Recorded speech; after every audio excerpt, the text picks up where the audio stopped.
Peringottukara cultural and charitable സൊസൈറ്റിയുടെ നേതൃത്വത്തിൽ ദേശീയ ഡോക്ടേഴ്സ് ദിനാചരണം നടത്തി. Peringottukara cultural and charitable society secretary Pramod Kanimangalath അധ്യക്ഷത വഹിച്ചു. പ്രസിഡന്റ് ആൻഡോ തൊറയൻ, ആശുപത്രി superintendent doctor Deepa, doctor Manu, doctor Niseera എന്നിവരെ ഷാൾ അണിയിച്ച് ഡോക്ടേഴ്സ് ദിനാചരണ അനുമോദന സദസ്സ് ഉദ്ഘാടനം ചെയ്തു. ഭാരവാഹികളായ പോൾ പുലിക്കോട്ടിൽ, ഷീജ ജോഷി, സാജൻ കുറ്റിക്കാട്ടുപറമ്പിൽ എന്നിവർ സംസാരിച്ചു.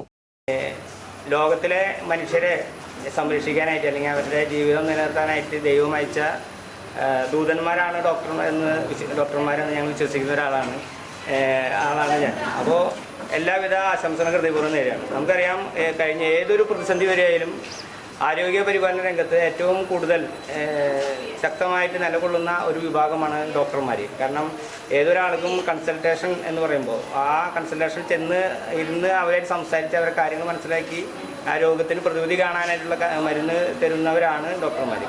അപ്പോൾ അതുപോലെ ഏത് കാര്യം വന്നാലും പ്രത്യേകിച്ച് ഗവൺമെൻറ് ആശുപത്രിയിലെ ഡോക്ടേഴ്സ് സന്നദ്ധയുള്ള അല്ലെങ്കിൽ ഏറ്റവും കൂടുതൽ ജനങ്ങളുമായി അടുത്തിടപഴകുന്നവരാണ്. അപ്പോൾ ഈ ഒരു ദിവസം ഇവരെ മറക്കാൻ സാധിക്കില്ല എന്നുള്ളതുകൊണ്ടാണ് ഇവിടെ എത്തിച്ചേർന്നത്. എല്ലാവർക്കും ഹൃദയപൂർവ്വം